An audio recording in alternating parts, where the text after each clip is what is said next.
About the killing of Caitlin Lynch, how her accused killer got caught, and why he was here in the first place in an interview you will see only here on Local 12 News. James? Caitlin Lynch was a 36-year-old mother of two young daughters and lived on a quiet street in Westwood. Her husband had just died in May after a brief illness, and 3 months later, she was dead, having been shot several times in her own car and then driven 2 states away. Deputies booked Lance Miller into the Hamilton County Justice Center Monday, less than a month after he allegedly shot and killed Caitlin Lynch in her driveway and then drove her to Tennessee in her own car. Police there arrested Miller after a 2-county chase. Now he faces murder charges here after waiving extradition. The shooting came about an hour after Cincinnati police had visited Lynch's home.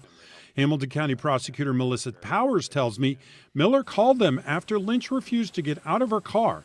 They left after finding no evidence of a crime at the time. What is your understanding of why he was at that house and how he knew her? It's my understanding when the police arrived the first time, he referred to her as his girlfriend. But my understanding, her view of the relationship was quite possibly much different.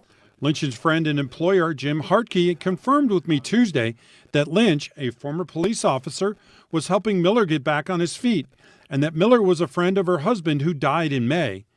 He says he even socialized with the two after work the night she was killed. They were not boyfriend and girlfriend. I don't care what anybody says. She told me that he was just friends and not the type of person she would have that kind of relationship with. Hartke says Miller had been here less than a week before the shooting, saying Lynch told him she was worried because Miller told her he was in love with her. He says Lynch offered to help him after police arrested him on DUI and evading charges in Oklahoma City in July. Miller was released on a $25,000 cash bond, an amount Powers says was way too low. These 10% bonds are too high risk to release individuals that are dangerous and violent and reckless. Caitlin Lynch's friend and former boss, Jim Hartke, also told me he believes Miller actually shot Lynch with the gun she had from her time as a police officer. She left behind 2 young daughters. Her family later to rest near her childhood home outside New York City last month.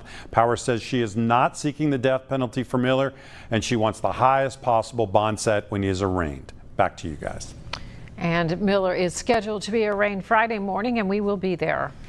You can always find our stories here on YouTube, but go ahead and tap subscribe. That way you're always in the know.